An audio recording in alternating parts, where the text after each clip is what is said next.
Hi YouTubers, just wanted to let you know where we're at on the project NeoNav. I wanted to talk a little bit about wiring planning. There's quite a bit to it. A lot of you have been through it and can see some dauntingness to it. What I am doing right now is, I'll just show you, I've got the insulation mostly done on the sidewalls, pardon my fast action here, and then I've got just this wall to do. And the long-term part of this wall project is obviously planning the wiring as much as you can in advance. Right there is the wiring that I had just removed. I know I avoided my warranty pretty much because I actually ordered this trailer with a 30 amp shore power. It's a 4-breaker box and power box. A lot of 12 volt and a lot of 110 wiring was installed. And I knew I'd probably be moving it or making some adjustments with it, but I was okay if I had to gut it, and I wound up gutting it. As far as the cargo trailer, they did a decent job wiring. This had 3/8 birch plywood on the inside and the hollow shell. I decided I wanted to insulate it. I've seen some insulation done by others, and it's just I wanted to make sure I knew what I had. All in all, I wanted to know everything as far as the status of what the wiring was, where everything was for serviceability. So anyway, I'm going to do quite a bit with wiring. I'm not going to get into great detail right now, but I am going to finish the installation on this wall, and I have the good fortune of having a real good supply of lumber, just about no cost. I've got 1 inch thick by 2 inch furring strips that I've just got a pile of. It's all fresh cut, and I'm going to actually do an inside grid on this whole unit, and I'm going to pass the wiring through that grid. I will re-insulate that with a second 1 inch wall. I also found the manufacturer of these windows so that I could get the shrouds made, whatever you want to call them, the panels that finish off and help hold that window in from the inside. I'd call it a pinch frame. So I'm just giving them the number off the window, and they're going to give me what I want. I told them I'm probably going to want 2 1/4 or 2 3/8. They said no problem. So I'll be able to put this back together when I do put the new plywood on the inside. I'm going to go to 1/4 inch underlayment, real good quality double sanded stuff for the walls, vertical. Do it just like a house. So I'll have a second layer of 1 inch insulation. In that layer of insulation will I allow for any wiring that'll be going up. I have outside wiring, one on each side, a GFCI outlet 110.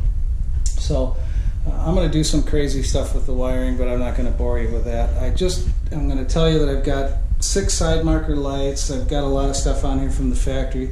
They were, as far as the trailer manufacturer, I think they all do it, but lots of Scotch locks and butt connectors, a lot of inaccessible grounds. Just really was something I don't think I could deal with. I know another guy with a trailer just like this, and he had butt connectors with the nuts go out, so his fender side markers weren't working. So we got to do this right, regardless of how long I keep it or how much I enjoy it. I just want to have it done. I'm going to bring all the 12 volt grounds back to 1 or 2 common spots, so I have the ability to track the ground and the hot individually back to the light fixture.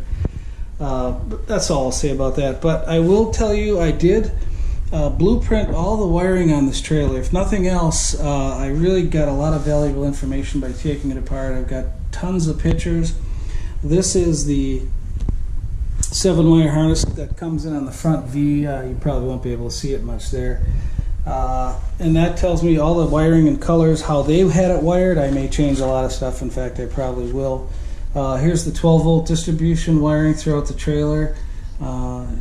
You know, I'm no expert, but I've always for years have been able to figure out how to make something so I can remember it on paper. So that's the 12 volt distribution. Here was a 30 amp circuit with ceiling LEDs, the GFIs, switches and stuff like that. I'm going to be adding these 4 lights, for example, will not be on 1 switch. I'm going to actually probably have those on 2, possibly 3 switches to break those up. So if I just want 1 on, 2 on, or 4 on, we'll see how I do that. So that is the wiring part of it. As I said, I'll be putting a second 1 inch layer of insulation on this unit. That'll be part of the, it's really going to have good insulation. The ceiling, I ordered a maxi fan. I'm also going to put I've got the Mach 8 Cub roof air conditioning. I'm going to put that right there because I'm going to leave room for a couple of solar panels. I do want to have a little solar eventually on here. I don't know when I'll do that. So now's the time to do this right. I just stripped all the wiring. Everything is off, all except a couple little things yet here. And once that's done, as far as the roof, I'm going to put a 2-inch insulation on that. I'm an aluminum welder as well, so I'm going to build up these rafters. They're not super strong. It's a 90-pound total with the inside AC control. But I'm going to beef up these rafters with aluminum. I'll probably build something that is welded structure, like a little truss. I'll probably do either a number of them or whatever. We'll see how that goes. I don't care if I have 1 or 2 roof layers, but where the air conditioner is at is not going to budge. It's going to be real strong. So basically, finish the insulation, put the second layer wall in, and I'm going to really do a good job of gridding out the furring strips on that, and then fill that with a second layer of 1 inch. It's hard to find 1 inch thick wood, but I happen to have, like I said, a pile of that. So we're going to get that done in here, and then we'll worry about the ceiling insulation during that phase. Once I get the trusses, what I'm going to do with the air conditioning figure out, I'll go ahead and add the insulation for that. Last, probably just to give you a heads up, and I'm going to be doing a video. This floor squeaks. There's no sealer or anything between the boards and the aluminum cross members. This is an all aluminum trailer. They're real light on the screws as well. Not to be critical, it's plenty for cargo. But I'm going to be popping these off. Probably last thing I do before it'll be the thing I do before I make the walls thicker, because I got to be able to get the boards out. I'm going to go ahead and put 2-inch insulation in the floor, the same foam core, and I've got that kind of figured out how I'm going to hold that up in there. And then I'll drop these boards back down. Then it's nice lumber. It's going to be great plywood. I'll add screws. I'll do a nicer job of that. And then I'm going to seal along the edges so there's no air, no moisture, nothing that can come in here. So we'll do the floor we'll do the ceiling, the floor, all of that. Once I get all that done and this thing's insulated, I'll be flying. We'll get quite a bit done. So that's about it right now. Let me know if you have any questions. Otherwise, it's going to be a little bit of a slow going here for the next few weeks.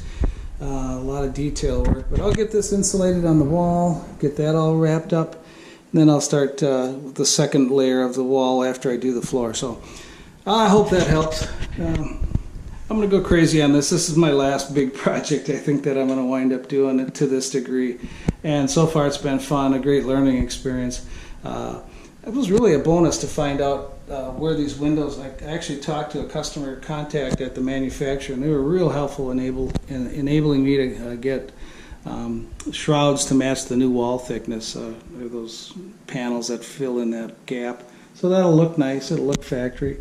Other than that, no more butt connectors, no more Scotch locks. Everything's going to be soldered, heat shrunk, and brought into junction. I'm going to have some ground circuits where all the grounds can come in a couple of spots. There's going to be a cabinet here, and then there's going to be cabinets up front here, and then I'll have a lot of concealed power resources in there as well. Nothing earth-shaking, but I just thought I'd give you the rundown. Have a good one. Thank you for watching.